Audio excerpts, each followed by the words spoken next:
இன்னைக்கு நம்மளுடைய தமிழக முதல்வர் வந்து அந்த டெல்லியில இறங்கி இருக்காரு. இப்போ பரபரப்பான ஒரு அரசியல் சூழ்நிலை. மிகப்பெரிய அந்த டாஸ்மார்க் ஊழல் வந்து இடி வந்து மிகப்பெரிய அளவுல இது பண்ணிருக்காங்க. அதனுடைய பின்புலமாக பலர் இருக்கிறது நல்லாவே தெரியுது. இடி அத்தனை எடுத்திருக்காங்க. இந்த இப்ப வந்து நம்ம தமிழக முதல்வர் ஸ்டாலின் அங்க வந்ததுக்கான காரணம் என்ன?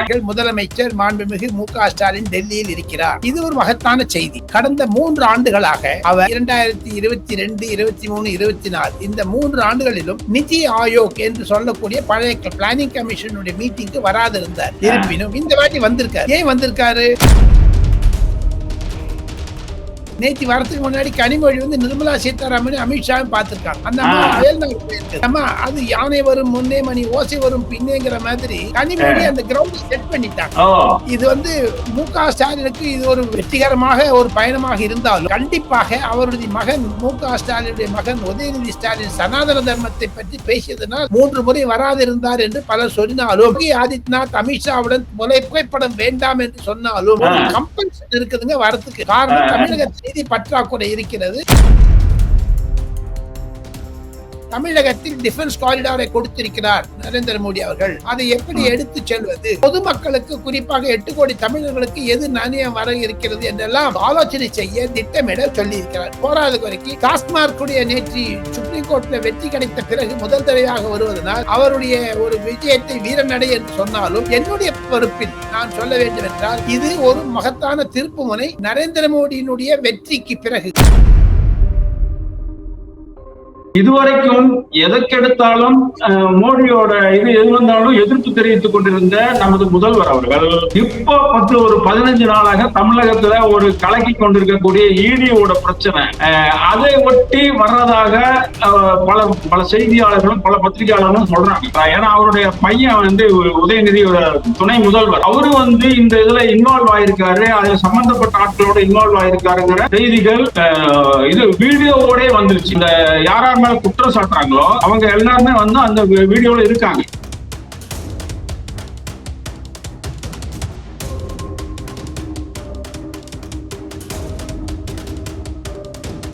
அப்படி இருக்கிற காலகட்டத்துல இவர் எதற்காக இந்த மோடியை பார்க்கணும் அல்லது கனிமொழி வந்து முன்கூட்டியே அமித்ஷாவையும் நிர்மலா சீதாராமனையும் பார்க்கணும்? மு.க. ஸ்டாலின் அவர்கள் கண்டிப்பாக தன்னுடைய மகனை காப்பாற்றுவதற்காகத்தான் வந்திருக்கிறார் என்று சொன்னால் அது மிகப்படுத்துவதாக இருக்கும். மு.க. ஸ்டாலினுக்கு இது மாதிரியான ஒரு இன்னல்கள் வந்தது தன்னுடைய மகனால் தான். இன்று சொல்லுகிறேன், தமிழகத்தில் நடக்கக்கூடிய விஷயங்கள் அனைத்தும் மு.க. ஸ்டாலின் குடும்பத்தில் நடக்கக்கூடிய விஷயங்கள் அனைத்தும் அமித்ஷாவிற்கு சுப்ரியா சூலே சரத்பவாருடைய மகள் மூலமாக செய்திகள் போகின்றன என்ற ஒரு வதந்தி டெல்லியில் உலாவுகிறது. கண்டிப்பாக ஒன்று சொல்லுவேன், திராவிட முன்னேற்ற கழகம் என்னதான் காலை வந்து பிடிச்சு சரணாகதி அடைந்தாலும் நரேந்திர மோடி அவர்கள் எட்டி உதைப்பார்கள்.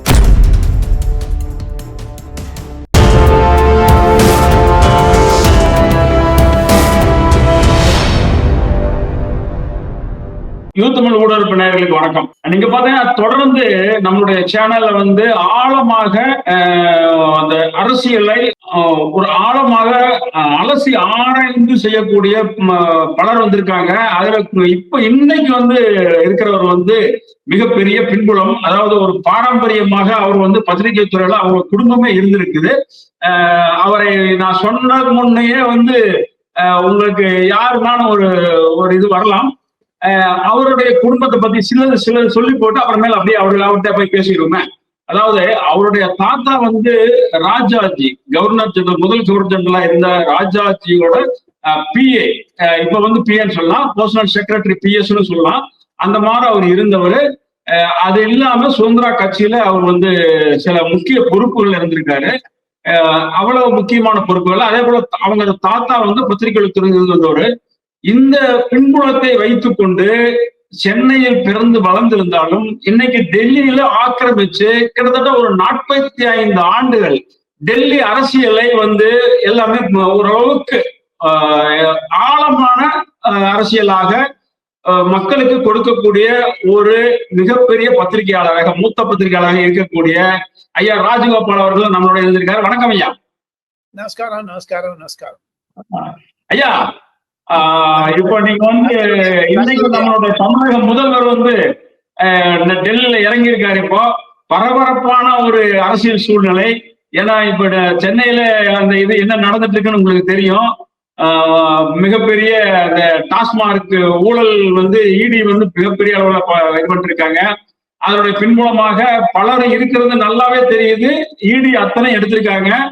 இந்த இப்ப வந்து நம்ம தமிழக முதல்வர் ஸ்டாலின் அங்க வந்ததுக்கான காரணம் என்ன அப்படிங்கிறது கொஞ்சம் தெளிவா சொல்லுங்க. தங்களுடைய நேயர்களுக்கும் தங்களுக்கும் என்னை அறிமுகப்படுத்தியதற்கு நன்றி. முதலாக தங்களுடைய சேனலில் வருவதற்காக என்னை அழைத்ததற்கு மிக்க நன்றி. தாங்கள் ஒரு கேள்வி கேட்டீர்கள். முதலமைச்சர் மாண்புமிகு மு.க. ஸ்டாலின் டெல்லியில் இருக்கிறார். இது ஒரு மகத்தான செய்தி. கடந்த 3 ஆண்டுகளாக அவர் 2022, 23, 24 இந்த 3 ஆண்டுகளிலும் நிதி ஆயோக் என்று சொல்லக்கூடிய பழைய பிளானிங் கமிஷனுடைய மீட்டிங்க்கு வராது இருந்தார். ஏன் வராது இருந்தார் என்று அவருக்கு அப்பவே சொல்லியிருக்காரு. இருப்பினும் இந்த வாட்டி வந்திருக்காரு. ஏன் வந்திருக்காரு? நேற்று வரத்துக்கு முன்னாடி கனிமொழி வந்து நிர்மலா சீதாராமன் அமித்ஷாவும் பார்த்திருக்காங்க. அந்த அம்மா அயல்நாடு போயிருக்குது. அந்த அம்மா அது யானை வரும் முன்னே மணி ஓசை வரும் பின்னேங்கிற மாதிரி கனிமொழி அந்த கிரவுண்ட் செட் பண்ணிட்டாங்க.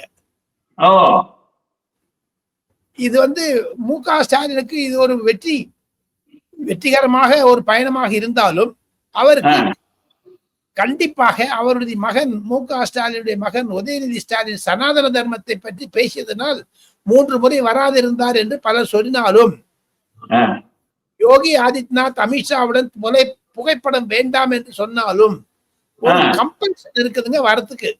காரணம் தமிழகத்திற்கு நிதி பற்றாக்குறை இருக்கிறது.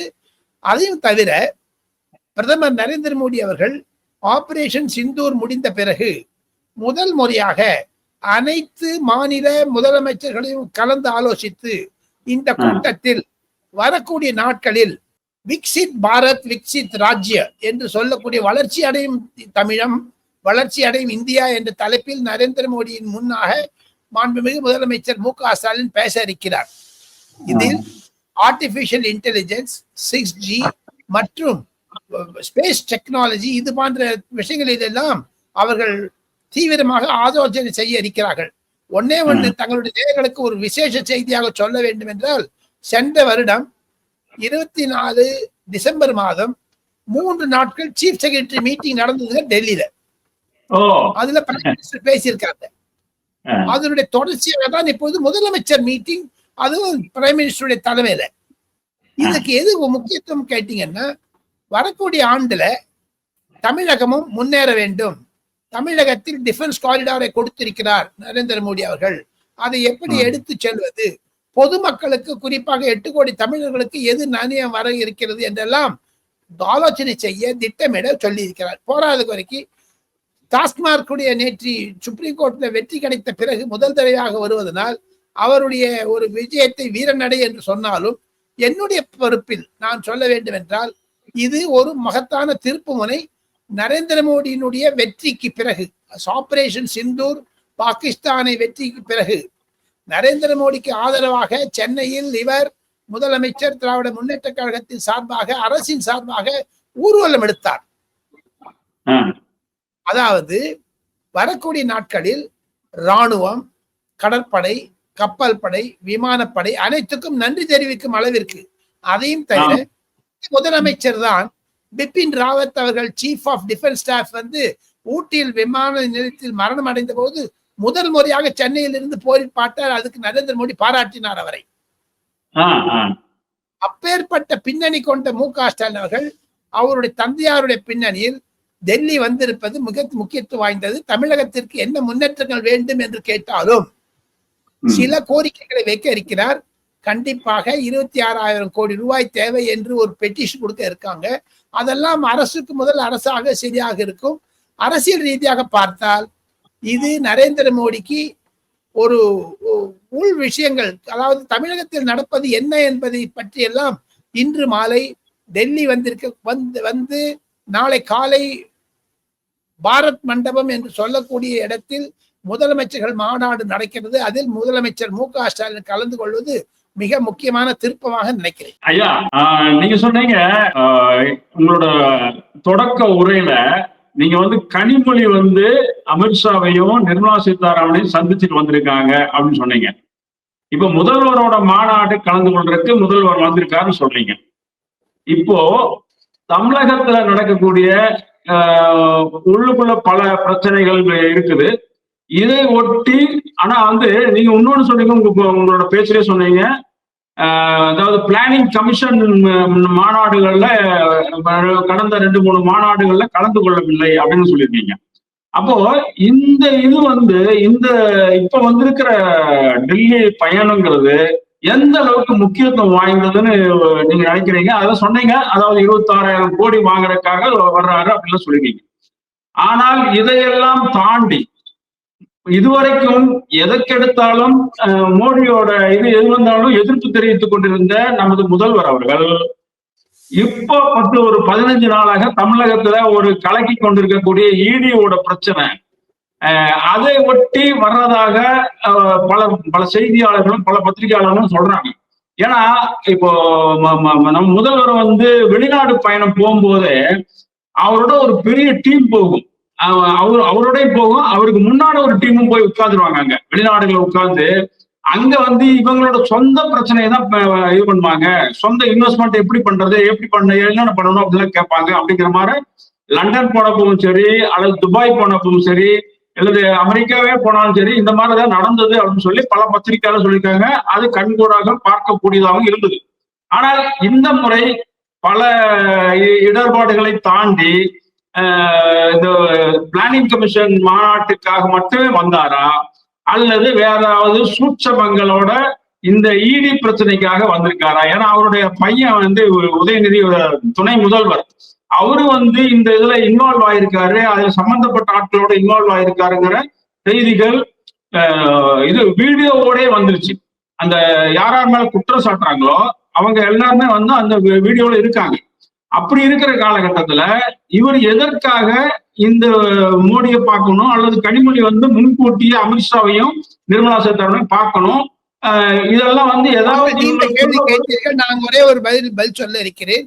இது அரசியல் முக்கியத்துவம் வாய்ந்தது. இதனுடைய பின்னணியில் 3 விதமாக நாம் பிரிக்கலாம். தங்களுடைய நேயர்களுடைய கவனத்திற்கு அரசியல் ரீதியாக, ஆட்சி ரீதியாக, தனிப்பட்ட ரீதியாக.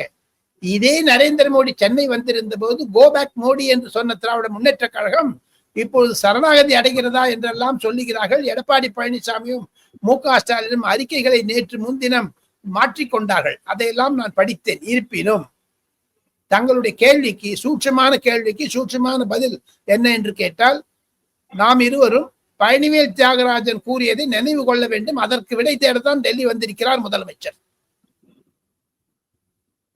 பழனிவேல் தியாகராஜன் என்ன சொன்னார் நீங்க சொல்லுங்க பாப்போம், இல்ல நான் சொல்றேன். பழனிவேல் தியாகராஜன் அவரோட மந்திரி பதவி போறக்கே காரணமா இருந்தா 30,000 கோடி இதான் வருது அப்படின்னு சொல்லி ஒரு அது சொல்லியிருக்காரு. அதற்கு பின்னர் வந்து தொடர்ந்து அந்த விஷயத்திற்கும் இதற்கும் முடிச்சு போடக்கூடாது. பிரதமருடைய வழக்கம் என்ன என்று கேட்டால், ஐயா கருணாநிதியிடம் நான் நெருங்கி பழகி இருக்கிறேன். இன்றல்ல நேற்றல்ல, குறைந்தது 20-25 வருடம் எனக்கு தினம் போன் பண்ணி கேட்பாரு. அப்பெல்லாம் எனக்கு போஸ்டல் தான் முரசொலி வருங்க, இமெயில் கிடையாது, எப்பெல்லாம் ஒண்ணுமே கிடையாது. அதெல்லாம் பாத்தீங்கன்னா எனக்கு வந்து போஸ்டல் தான் முரசொலி அனுப்புவாரு. முரசொலி செல்வத்தை நன்றாக அறிவேன், முரசொலி மாறனை நன்றாக அறிவேன்.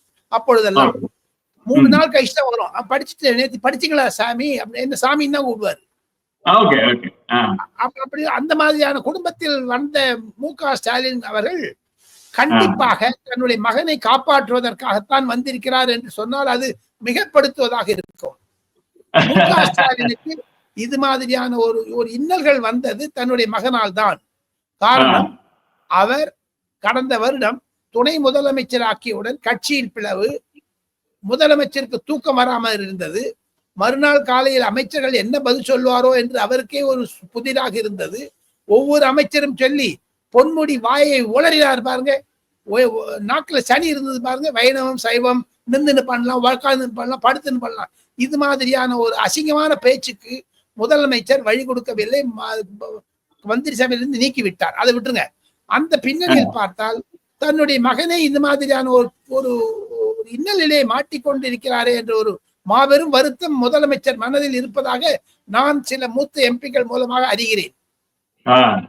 எந்த உதயநிதி சனாதன தர்மத்தை பற்றி பேசினாரோ, கொசு, பொங்கு, டெங்கு, கொரோனா என்றெல்லாம் சொன்னாரோ, அதை வைத்துக் கொண்டு மத்திய பிரதேசத்தில் காங்கிரஸ் மண்ணை கவியதோ அரசாங்கத்தில் இருந்து கமல்நாத் என்கிட்ட சொன்னாருங்க, உதயநிதி பேச்சு எங்களுக்கு போயிடுச்சுன்னுட்டு.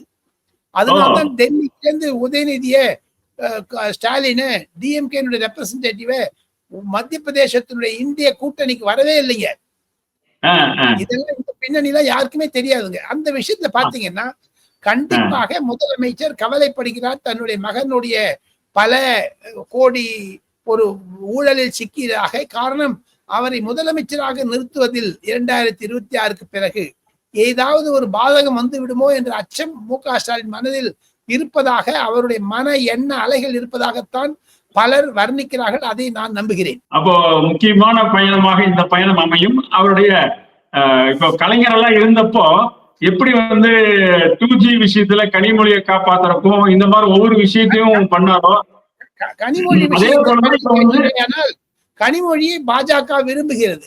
பல முறைகள் அடல் பிகாரி வாஜ்பாய் நம்மிடம் இருந்தபோது ஜஸ்வந்த் சிங்கே சொல்லியிருக்காரு, கனிமொழியை அரெஸ்ட் பண்ணக்கூடாது 2Gல என்று. சோ அந்த பின்னணியில் பார்த்தால் பாஜகவிற்கு கனிமொழி மீது ஒரு சாஃப்ட் கார்னர் இருக்கத்தான் செய்கிறது.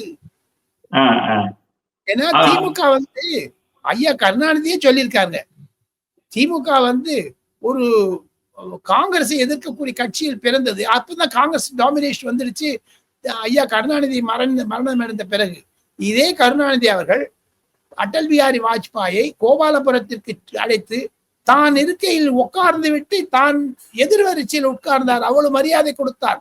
காரணம், நாங்கள் இருவரும் கவிஞர்கள் என்று. சோ அந்த மாதிரியான சூழ்நிலையில் பார்த்தீர்களே ஆனால் கண்டிப்பாக உதயநிதியை பற்றி மு.க. ஸ்டாலின் கவலைப்படுகிறார். அவர் இது மாதிரியான டாஸ்மார்க்கிலும் ஊழலிலும் ரிஸ்ட் வாட்சிலும் சினிமாவிலும் ரெட் ஜெயண்ட், அதையும் தவிர ரெட் டான், இந்த மாதிரி ஒரு பிக்சர்ஸ் எல்லாம் எடுத்துட்டு அதுல சிம்பு சிவசங்கரன் எல்லாம் வந்துட்டாங்கன்னா பெரிய பிரச்சனையாகிவிடுமோ என்று நம்புகிறார். இருப்பினும் கண்டிப்பாக ஒன்று சொல்லுவேன்,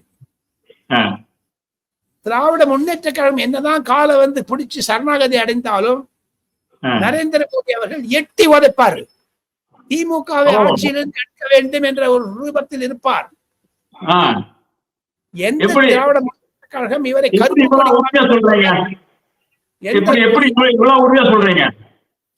ஆமா பின்னங்க நரேந்திர மோடியினுடைய பேச்சு பாருங்க. இந்த கடந்த வாரத்தில் நரேந்திர மோடி கூடவே இருப்பாருங்க, தடால் அவுத்து விட்டுருங்க. பாகிஸ்தானுக்கு பண்ண மாதிரி பண்ணுவாரு திமுக. பார்த்துட்டே இருங்க. கண்டிப்பா கண்டிப்பா. அப்போ விடிவு காலம் இல்லைங்கிறீங்களா திமுக? விடிவு காலத்துக்காக மு.க. ஸ்டாலின் வந்திருக்காரு என்று சொல்ல முடியாது. காரணம், அவர் ஒரு 4 பக்கத்தில் இருந்து குரல் வலையை பிடிக்கிறது மத்திய அரசாங்கம். அந்த 10 நாட்களாக தாங்களே முன்னுரையில் சொன்னீர்கள். அந்த 10 நாட்கள்ல திமுகவில் தடன்னு எண்ணெய் கொதிக்கிற எண்ணெயில போட்ட அப்பளா மாதிரி கொதிச்சாங்களே. எங்க ஊடகத்தில் ஒரு திராவிட முன்னேற்ற கழக பேச்சாளர்கள் வரவே இல்லையே, ஏன் வராது இருந்தாங்க? ஏன் தலைமறைவாக இருந்தார்கள்? வாயடைத்திருந்தார்கள் ஏன்?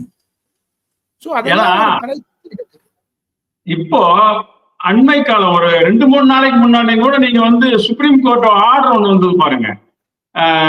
திமுக போட்ட இதுக்கு அவங்க ஆர்டர் போட்டாங்க. அதுல ஜனாதிபதி அவர்களே சில கேள்விகளை எழுப்பி இருந்தாங்க சுப்ரீம் கோர்ட்ல லாயர்ஸ் கிட்ட.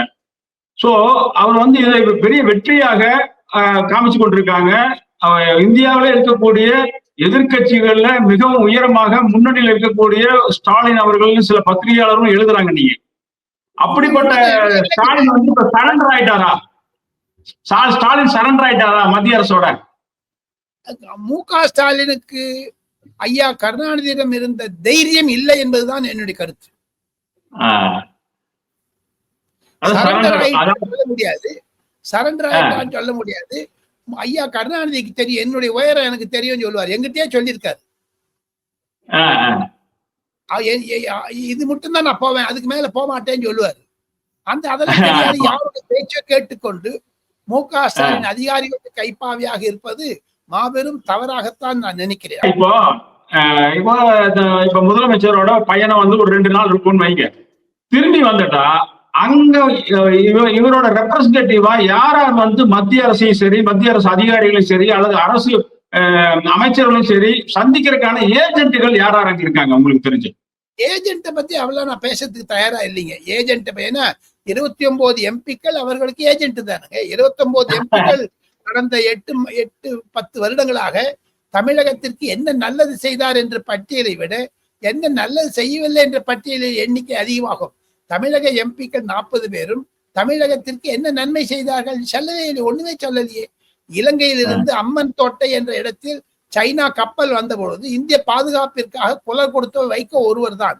திராவிட முன்னேற்ற கழக எம்பிக்கள் தூங்கிட்டாங்க, இன்க்ளூடிங் தயாநிதி மாறன், ஆற்காடு வீராசாமியுடைய பையன் எல்லாருமே. அவங்களுக்கெல்லாம் புரியவே இல்லை விஷயம். காரணம் என்னன்னா, காலைல வராங்க, சாயங்காலம் கிளம்பிடுறாங்க. அவங்களுக்கு ஒன்றும் புரிய மாட்டேங்குது விஷயம். காரணம் என்ன கேட்டால், இதில் இருக்கக்கூடிய எம்பிக்கள் 23 எம்பிக்களில் 12 பேர் உதயநிதி ஸ்டாலினுடைய ஆதரவாளராக இருக்கிறார். கனிமொழிக்கு அவரிடம் பேசுவது கிடையாது. நான் நிறைய இடத்துல பார்த்திருக்கேன். அவங்க வந்தாங்க சைட்ல போடுவாங்க, அந்த எம்பிக்கள் பேசுவது கிடையாது. டிஎம்கே எம்பி பேசுறது கிடையாது.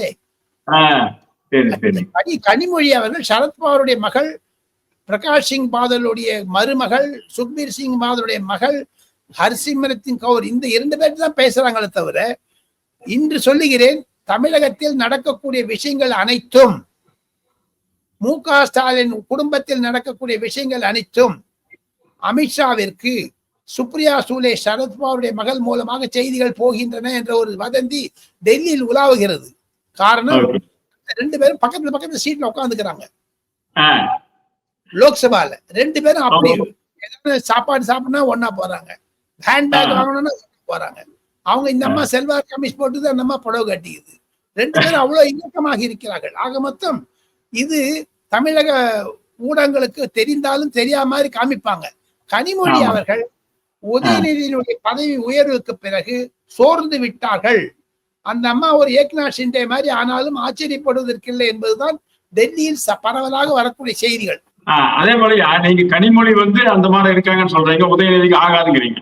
ஆனால் இப்ப ஜெகத் ரட்சகன் இருக்காரு, ஐயா இருக்காரு, ஜெகத் ரட்சகன் ஐயா இருக்காரு, அது போல டி.ஆர். பாலு இருக்காரு. இவங்கெல்லாம் நம்மளோட வாஜ்பாய் கிட்டே நம்ம நெருக்கமா இருந்தவங்க. அவங்க எல்லாம் இப்ப அவர்களுடைய கனிமொழிக்கு அடுத்தபடியாக இவர்கள் எல்லாம் மிக முக்கியமான ஒரு நபர்களா இருப்பாங்களா அங்க டெல்லியில? காத்து போச்சுங்க, காத்து போன பலூன், கேஸ் போன பலூன். அவங்களுக்கு எல்லாம் பதவி ஒண்ணுமே கிடையாது. இனிமே அடுத்த சீட்டு கிடைக்காது. உதயநிதி முக்கியத்துவம் வந்த பிறகு ஜெகத் ரட்சகன், அப்புறமா உங்களுக்கு டி.ஆர். பாலுக்கெல்லாம் அந்த கேஸ் பலூன் இருக்குது பாருங்க, மேல விட்டு புஷ் கீழே இறங்குது பாருங்க, அந்த மாதிரி கீழே இறங்கி. ஓகே ஐயா, இப்போ நம்ம அந்த டெல்லியில இருந்து அடுத்தது வருவோம். இப்ப தமிழகத்துல இந்த டாஸ்மார்க் விவகாரம் மிகப்பெரிய ஒரு இதா போயிட்டு இருக்குது. அந்த ஐஏஎஸ் ஆபீசர் விசாகன் அப்ரூவரா மாறுவாரா அப்படிங்கிற ஒரு மிகப்பெரிய கேள்வி இருக்கு. இதை குறித்து உங்களுக்கு டெல்லியில இருக்கிறதுனால உங்களுக்கு இந்த இடியோட இது எப்படி போயிட்டு இருக்கு, என்ன நடந்துட்டு இருக்கு? என்ஃபோர்ஸ்மெண்ட் டைரக்டரேட்டில் இருக்கக்கூடிய அதிகாரிகள் என்னிடம் சொல்லுவது, அதை தவிர சில முக்கியமான மிக மிக மிக மிக உயர் பதவியில் இருக்கக்கூடிய மந்திரிகள் என்னிடம் சொல்லுவது, நன்னா மாட்டின்ட்டாங்க திராவிட முன்னேற்ற கழகத்துடைய முதல் குடும்பம் என்று என்னிடம் சொல்லுகிறார்கள். இப்போ அதுல இப்ப பத்திரிகைகள்ல 1000 கோடி அப்படிங்கறதுதான் வருது. ஆனால் சில இன்னும் மேற்கொண்டு ஆழமா தெரிஞ்சவங்க சொல்றாங்க 35,000 கோடிக்கு மேல இடி இது பண்ணிருக்காங்க அப்படின்னு சொல்றாங்க. 1000 கோடி என்பது என்ஃபோர்ஸ்மெண்ட் டைரக்டரேட் கொடுக்கப்பட்ட அறிக்கை. அவங்க கிட்ட டாக்குமெண்ட்ஸ் இருக்குங்க. அதை விசாகன் அப்ரூவ் பண்ணிருக்காங்க. அதனாலதான் அவர் அப்ரூவர் ஆரேங்கிறாருங்க. இப்ப சுப்ரீம் கோர்ட் தடை போட்டது என்று சொல்லுகிறீர்களே, தடை போட்டது உண்மை. சுப்ரீம் கோர்ட்டுக்கு எதிராக நாம் பேசுவது தவறு. ஆனால் இவர் கொடுத்த வாக்குறுதிகளை, வாக்கு மூலங்களை 164 மூலமாக கொடுத்த, சட்ட ரீதியாக கொடுத்த வாக்கு மூலங்களை அவர்கள் டேப் ரெக்கார்ட் செய்து வைத்திருக்கிறார்கள், கையெழுத்து வாங்கி வைத்திருக்கிறார்கள். அதில் சிக்கப்பட்டதுதான் இந்த சினிமா நடிகைகள், ரிதீஷ் போன்றவர்கள், பாஸ்கரன் போன்றவர்கள், ஆனந்த் பாஸ்கரன் போன்றவர்கள். இவங்களுக்கெல்லாம் எங்க இருந்துங்க வந்ததுங்க? யாருங்க இவங்க? இவங்க திராவிட மாடலாங்க. அதெல்லாம் இல்ல.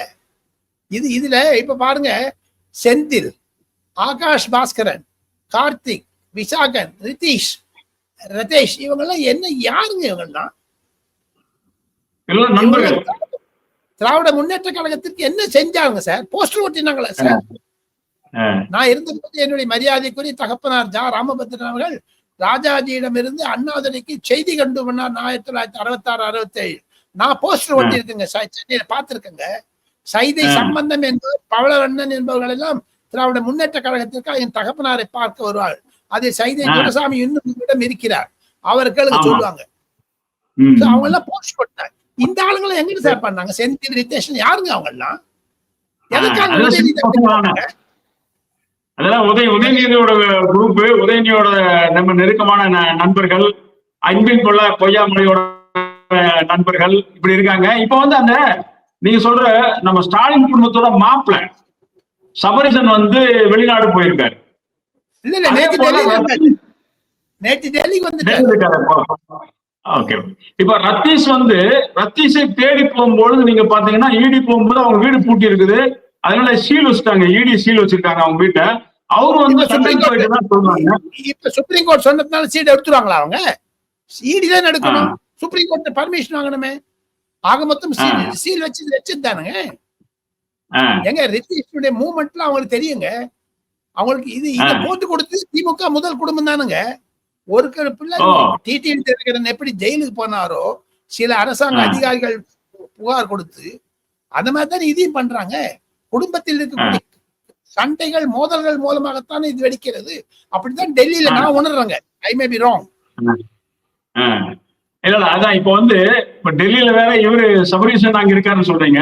இப்ப அவரு தான் போட்டு கொடுத்துருப்பாரு நீங்க சொல்றீங்களா? சரி, அப்படி ஐ டோன்ட் சே தட். இது நிறைய இருக்கு. அப்படிலாம் நான் ஒரு பத்திரிகையாளனாக மரியாதையுடன் பேச விரும்புகிறேன். மு.க. ஸ்டாலின் என்பவர் பழைய திராவிட முன்னேற்ற கழகத்தினுடைய பழைய கட்சிங்க. அது கலைகள் இருக்கின்ற அதுக்கு தலைவர். அவரை பற்றியோ அவர் குடும்பத்தை பற்றியோ அசிங்கமாக பேசுவதற்கு நான் தயாராக இல்லை. இருப்பினும் ஒன்னே ஒண்ணு, இந்த சமயத்தில் பழனிவேல் தியாகராஜன் சொன்னதை மனதில் கொள்ள வேண்டும். அதை வைத்துத்தான் என்போர்ஸ்மெண்ட் டைரக்டரேட் இன்று 35,000 கோடி என்கிறார். அதைத்தான் எடப்பாடி பழனிசாமி முன்னிலையில் அமித்ஷாவும் தெரிவித்தார். இது எப்படினாலும் ஒரு நாள் பொது சார். ஒன்னே ஒண்ணு வச்சுங்க, சுப்ரீம் கோர்ட் தடை கொடுத்துட்டாங்க, வரவேற்க வேண்டியது. கடந்த 10 நாட்களாக என்று தாங்கள் ஆரம்ப உரையிலே சொன்னீர்கள், 10 நாட்களாக தமிழகத்தில் என்ன அனல் பலர்ந்ததா இல்லையா சொல்லுங்க? கண்டிப்பா. ஆக மொத்தம் அவங்களுடைய பர்பஸ் சர்வ் ஆயிடுச்சுங்களே சார். இப்ப நாளைக்கே ரித்தீஷ் வெளில வந்தாங்க, டக்குனு என்போர்ஸ்மெண்ட் டைரக்டர் அரெஸ்ட் பண்ணுவாங்க. இப்ப டெல்லி திகார் சிறை வந்து யாருக்காக காத்திருக்குது? சே அதெல்லாம் சொல்லணும். அதெல்லாம் அது மாதிரி ஸ்பெகுலேட் பண்ணதுக்கு நான் இஷ்டப்படலைங்க. நான் ஒரு பத்திரிகையாளனா இருந்தாலும் இருப்பதாக சொல்ல வேண்டும், மிகைப்படுத்தக் கூடாது என்பதுதான் என்னுடைய கருத்து. ஓகே ஓகே ஐயா, இந்த நிறைய பெரிய ஊழல்கள் சொல்லிட்டு இந்த டாஸ்மாக் ஊழல், அந்த மாதிரி வேற வேற ஊழல் சொல்லிட்டு இருக்காங்க தமிழ்நாட்டுல இருந்து. இவர்களுடைய இன்வெஸ்ட்மெண்ட் அந்த இவங்கெல்லாம் எங்க கொண்டு போய் பண்றாங்க அப்படிங்கிறது உங்களுக்கு தெரியுதா? வெளிநாடுகள்ல எதுல பண்றாங்க, எங்க போய் பண்றாங்க, எந்த நாடுகளுக்கு உங்களுக்கு உதவியா? அதை பற்றி அமித்ஷா தான் வெளியே சொல்ல வேண்டும். அவரிடம் பல அறிக்கைகள் இருக்கின்றன. 13 தலைவர்கள் 24 நாடுகளில் 24 நகரங்களில் சொத்துகள் இருப்பதாக சொல்லுகிறார்கள். அதுக்கு மேல அமித்ஷா தான் சொல்லணுங்க எல்லாத்தையும். அமித்ஷா மத்திய உள்துறை அமைச்சரிடம் பட்டியல் இருக்கிறது, அவர் தான் சொல்லணுங்க. அப்போ வெகு விரைவில் அந்த பட்டியல் வெளிவரும்னு நினைக்கிறீங்களா? தேர்தல் சமயத்தில் அழுத்தம் வரும். அப்ப தேர்தலுக்கு மிகப்பெரிய ஒரு ஆப் இருக்குது திமுக இதுக்கு கூட்டணிக்கு.